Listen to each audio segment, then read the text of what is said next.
Buhari warns against lack of synergy against MDAs in the implementation of policies and programs.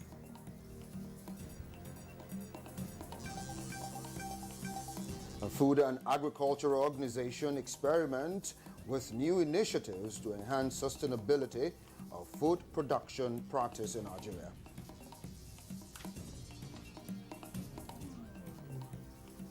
Traditional ruler prefers solution to incessant flooding in parts of the country.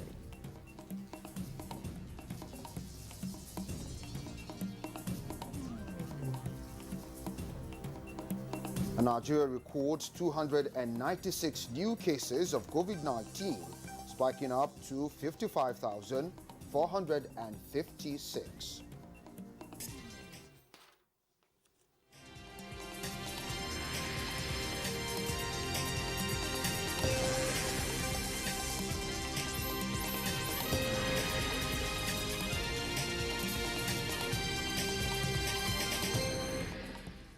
Now we'll take it from here.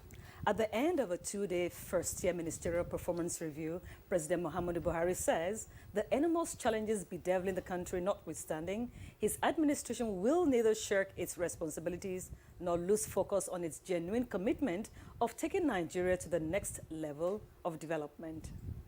Now, the president consequently warned that insufficient collaboration, coordination, and synergy amongst MDAs in the implementation of policies and programs will not be tolerated. State House correspondent Adamu Sambo reports.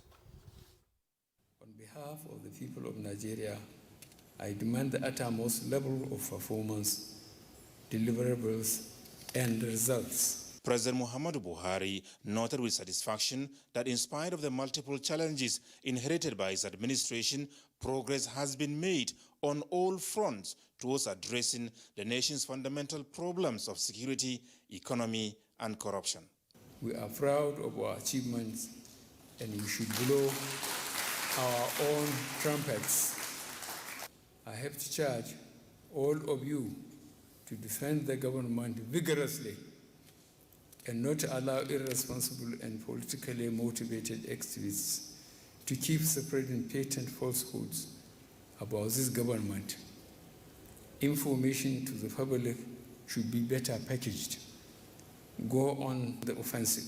The president expressed confidence that the lessons learned in the last 1 year in the implementation of policies, programs, and projects, as well as the experiences shared at the retreat, will serve as a needed tool to propel every ministry to the next level of achievement.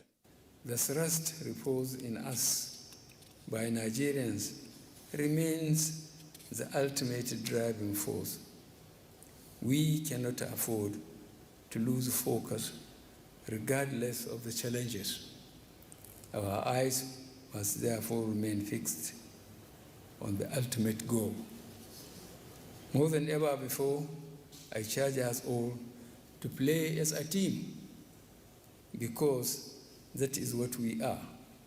In this regard, I have directed that a central delivery coordination unit at the Office of the Secretary to the Government of the Federation should be revived to ensure the much-needed synergy and focus on results, while reassuring Nigerians of the resolute commitment of his administration towards improving quality of lives and uplifting 100 million people out of poverty. President Buhari said the aim is to close the gap between the different classes to bring joy to a greater number of the citizens. I have directed the Minister of Finance, Budget and National Planner, the Governor of the Central Bank of Nigeria, and all other responsible agencies to ensure speedy and timely release of funds to MDAs for implementation of the 2.3 trillion naira economic sustainability plan and the capital projects in the 2020 budget. I also enjoin ministers to ensure that funds released are utilized efficiently and transparently.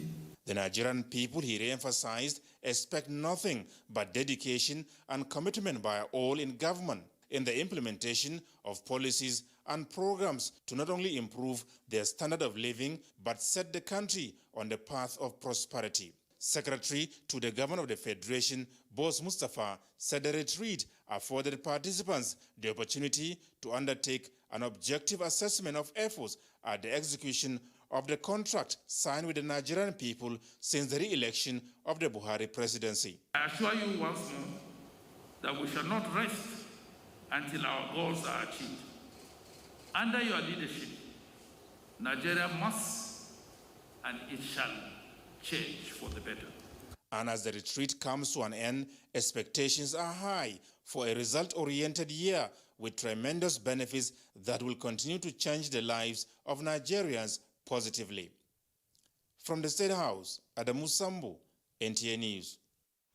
And the focus of the Economic Sustainability Plan programs, as often explained by Vice President Yemi Osinbajo, is to prevent the nation's economy falling deep into recession during and after the COVID-19 pandemic.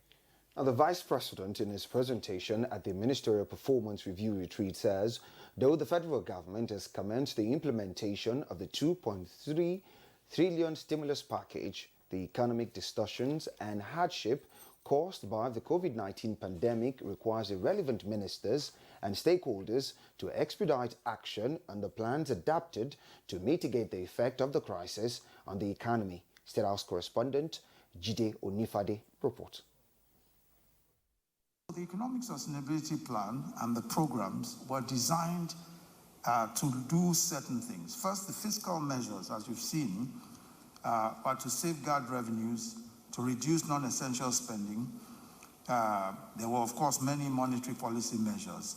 The plan is outlined into 5 major areas. First is mitigating the shock through fiscal measures to safeguard revenues. Second is tackling vulnerabilities through building a resilient health sector and social investment programs, among others. Third is job-intensive interventions through food for all, jobs through homes, and jobs for youth and women. The fourth is rescuing businesses through guaranteed offtake schemes for micro, small, medium enterprises and small, medium enterprises survival fund. The plan, as I said, is to ensure that in each one of these programs, we're engaging as many Nigerians as possible. The fifth being repositioning of the economy through cross-cutting imperatives for a post-COVID-19 economic recovery. Financing these programs runs into trillions of naira, and the central bank is expected to play a major role in lending bulk of the fund, while ministries, departments and agencies, states and local governments and the private sector are expected to partner. This is what some of the ministers say after the retreat. You look at our half-year GDP, it was projected that it was going to be -4, but it is -2.1. So we still really have a lot of opportunities to reverse the trend to ensure that we go into a positive GDP. We've been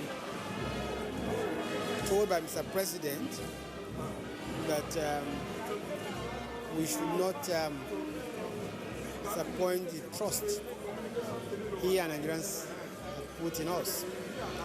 We should go back and do even much more better than what we have done the last 1 year.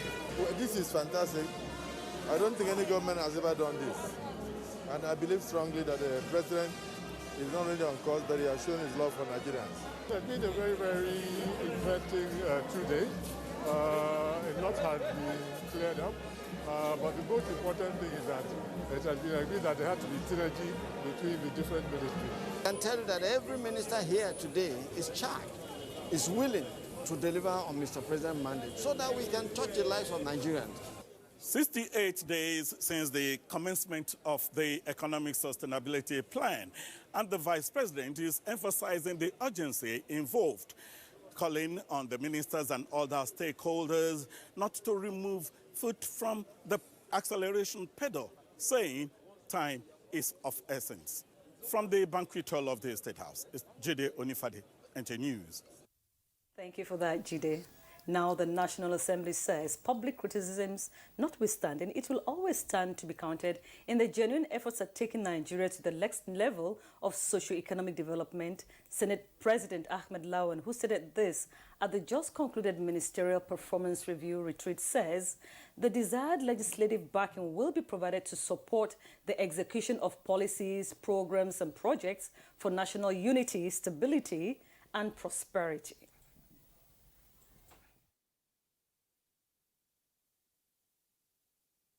This 9th National Assembly, sir,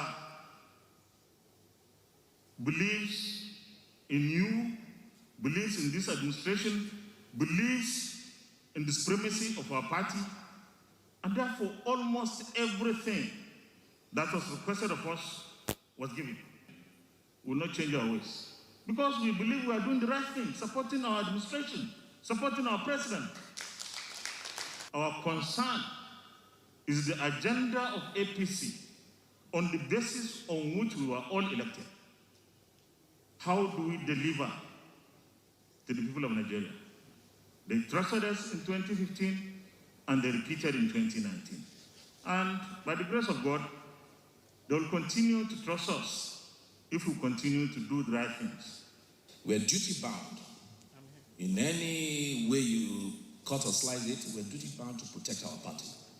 That is what we are supposed to do as heads of the, as legislators and as head of the chambers. And we're committed to Mr. President's agenda in certain areas, corruption, security, and all of that. If collaborating or being in partnership with your party is calling you a rubber stamp, which is not even true, then we're happy to. President Buhari's administration has left a real legacy. And there are so many of them. That is why we are emphasizing on the judicious application of scarce resources so that we identify with few projects that will stand the test of time. On political matters, the All Progressives Congress APC Governors Forum has commended the federal government for successfully getting the UK Commercial Court to order stay of execution, which also suspends any penalty against Nigeria in respect of the $9.6 billion process and industrial development debt judgment against Nigeria. In a statement, the chairman of the APC Governors Forum and Governor of Kebbi State, Atiku Bagudu, says this is among critical issues discussed during a teleconference.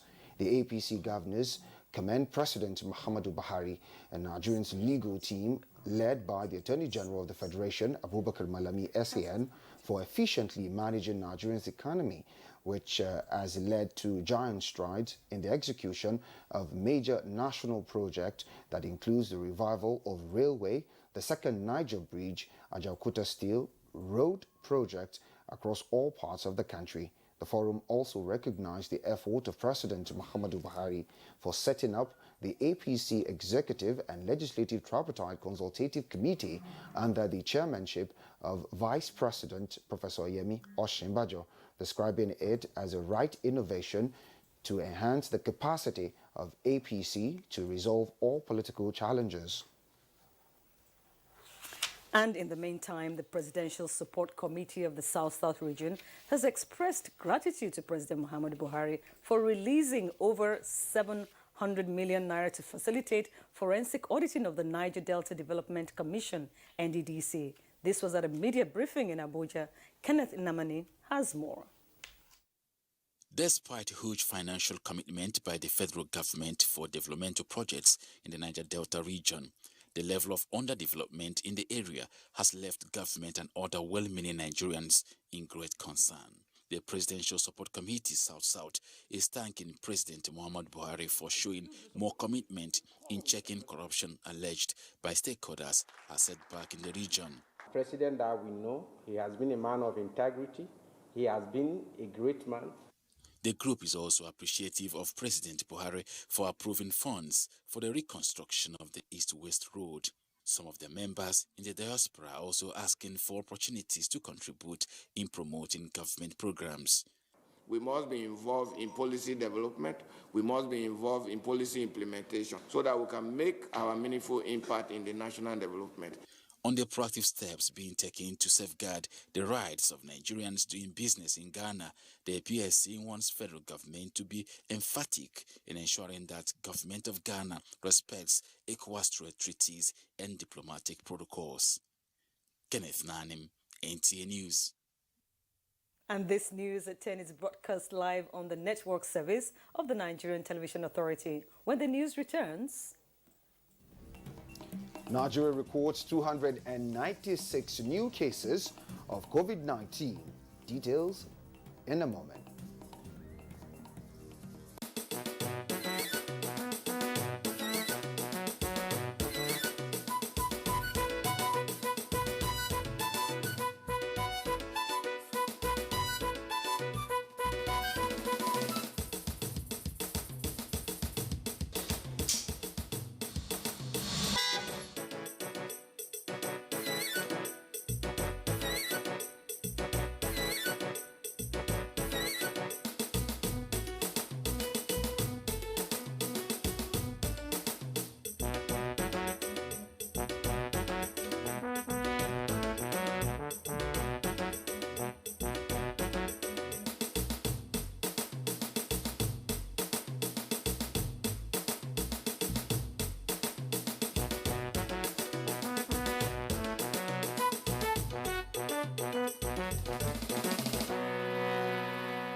And thanks for staying tuned. Now, the organized labor has suspended the proposed protest in Rivers State following resolutions reached by the state government and the body. Ogidi Nyekwere reports that the resolutions were reached after several hours of negotiation. Briefing journalists after the meeting, which was held behind closed doors with the organized labor and the Rivers State government, President Nigerian Labour Congress Ayuba Waba said the decision to suspend the planned protest in the state was taken after resolutions were reached. He said the state government has made strong commitments to implement all the contending issues, ranging from the signing of agreements on minimum wage, unsealing of the state NLC secretariat, payment of check-off dues, and setting up of tripartite committee to resolve all other outstanding issues. Payment of outstanding health workers' salary. Rivers State government commits to the payment of salaries withheld from health workers due to the 2017 strike action. Suspension of planned protests. Organized labor agreed to immediately suspend the planned protest scheduled for Tuesday, 8 September 2020. Rivers State government is also giving our commitment that everything we have promised or agreed to will be carried out. The planned protest has been suspended following the agreement on the terms reached by both parties and read out by the NLC president. They called on all workers in Rivers State to go about their duties without fear of molestation. In Port Harcourt, Ogidi Nyekwere, NTA News. Now, the Petroleum Products Pricing Regulatory Agency, PPRA, says the deregulation of the petroleum products has taken away one of its mandate of price fixing. And going forward, the interplay of supply and demand and market forces will determine the price of petrol. Now, the General Manager, Administration and Human Resources of the agency, however, said the organization will continue to monitor the downstream subsector for greater efficiency. Lydia Sampson reports. The petrol pump price hike has remained on the front burner in the country, with different stakeholders calling for understanding from members of the public on the position of government. Despite the understanding that it is a consequence of market forces, experts say it is expected to ease. As a follow-up to the press conference by the Minister of State Petroleum Resources on the matter, the Petroleum Products Pricing Regulatory Agency, PPPRA, and the Petroleum Products Marketing Company, PPMC, were scheduled to interact more with journalists to address all the grey areas. However, various key players, including the President, has been speaking on the matter. With government pronouncement that the sector is deregulated, it means prices strictly will be based on the forces of demand and supply. You could have a regulator that always stand and remain a watchdog to see how these forces, are being played out, how the interests of both operators and consumers are being taken care of. He said the deregulation is coming with some challenges because most marketers are still understudying the process, stressing that other products already subsidized are not generating heated controversies because of the overdependence on petrol, which will ease up with the introduction of more alternatives. In Abuja, Lydia Samson, NTA News. Now, away from petroleum products to agriculture, the federal government is working towards expanding its agricultural value chain development program by forging a new partnership with Ogun State in a move that is expected to further harness the state's agricultural potential. Indeed, the Marketing Enterprise and Development Advisor of the IDFAD Value Chain Development Program, Fatima Buhari, disclosed this during a visit to Governor of the Ogun State, Dapo Abiodun, in Abeokuta. Lekon Agmode reports. The federal government promised not to renege in its determination towards diversification of the economy by making agriculture pivotal. This stern determination informed collaboration with state governments, encouraging them to explore areas of comparative advantage with IFAD and Value Chain Development Program. Rice and cassava were the agricultural products of focus in Ogun State. The Marketing Enterprising Development Advisor of the program, Ajia Fatima Mukhtar Buhari, was on tour of Ogun State as one of the participating states. At the office of the Ogun State Governor, Prince Dapo Abiodun, she was received by the Deputy Governor, Mrs. Noimot Salako Oyedele. The advisor was impressed with the commitment of Ogun State in counterpart funding. You're putting support to the VCDP, you're adding much value to it to help us achieve what we want to achieve. But we want a continuous release of counterpart funds in order to help us or to encourage the VCDP. As you know, it's a international fund. The Deputy Governor further reiterated the determination of the state government to explore all programs that will enhance the economy through agriculture. Over 12,000 farmers who are participating in this program, and they're cultivating about 7,000 hectares in total for cassava and for rice. Some local government areas are in the program, including Ifo, Obafemi Owode, Ijebu North East, Odogbolu, and Odeda local government areas. In Abeokuta, Lekon Agbonde, NTA News. Now let's take a look at flooding. The devastation of farmlands by flooding across communities is a setback to federal government's policy of improving rice cultivation for local consumption. Against this background, federal lawmakers from Kebbi State have offered suggestions that could mitigate the impact of the disaster as farmers count losses running into billions of naira. National Assembly correspondent Lami Ali reports. The focal point of President Buhari's agricultural policy is empowering local farmers to produce staple like rice in an effort to stop importation. The flooding experienced in states like Kebbi, which has so far ravaged the entire state, with losses estimated at more than 10 billion naira, generated concerns. The Kebbi State Caucus, as the House of Representatives, pointed the urgent need to address the situation in view of impending food shortfall, in addition to ongoing emergency response by relevant authorities. This may include adequate and early preparation for dry season farming and the reconstructions of major infrastructure affected in the state. Going forward, the lawmakers advocated that a study be commissioned to provide solutions to the recurring disaster in Kebbi and other flood-prone parts of the country. From the valley of Argungu down to close to Benin Republic, all that area is submerged by flooding. This is quite different. Calls for help. So we are at that level now. Lami Ali, NTA News. And the Emir of Yaori, Dr. Muhammad Zayanu Abdullahi, has advocated the dredging of River Niger and other waterways as a panacea to the incessant flooding being experienced in the country. Now, the traditional ruler stated this while commiserating with victims of flood disaster in Yauri and other parts of the country. Tanko Wakili report. Yauri Emirate is a major rice-producing area with River Niger passing through all the local governments in the area. The flood disaster therefore hit hard on the area, destroying rice fields on the bank of River Niger. We have traveled for about 100 kilometers on River Niger in Yauri Emirate, and 70% of this journey was on rice farms submerged by the flood water.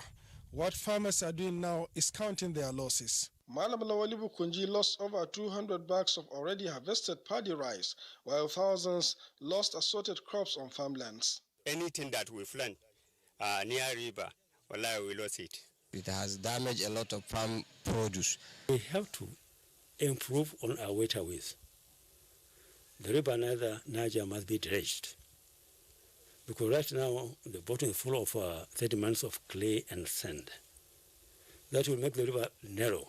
Therefore, there's a lot of water to spread to other areas. The devastation was not limited to farmlands, as many riverine communities were forced out of their villages by the flood water, with monumental loss of property.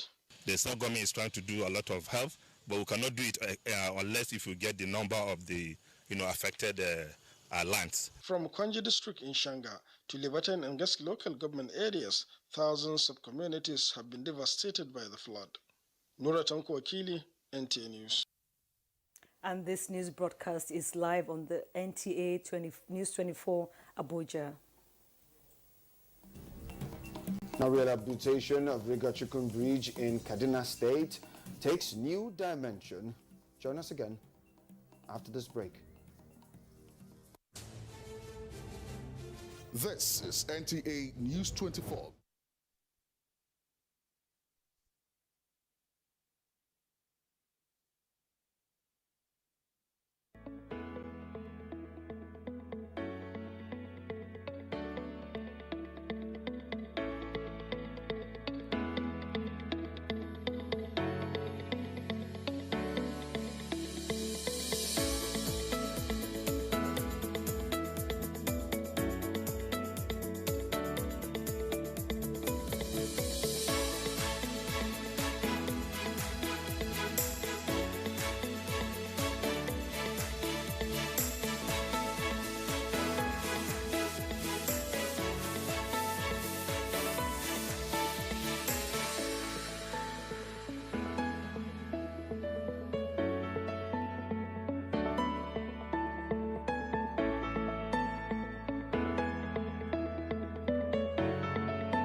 From dusk to dawn, 24 hours a day, NTA International is with you in your living room, office, everywhere and anywhere.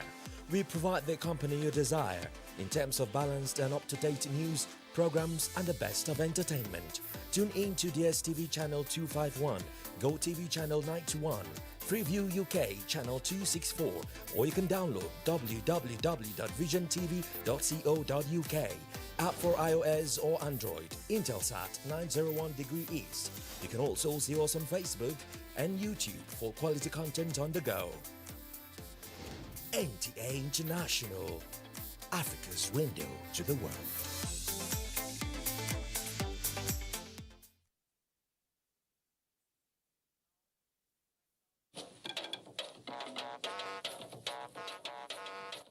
When you hear that sound, you know that Nigeria's most authentic newscast is about to begin.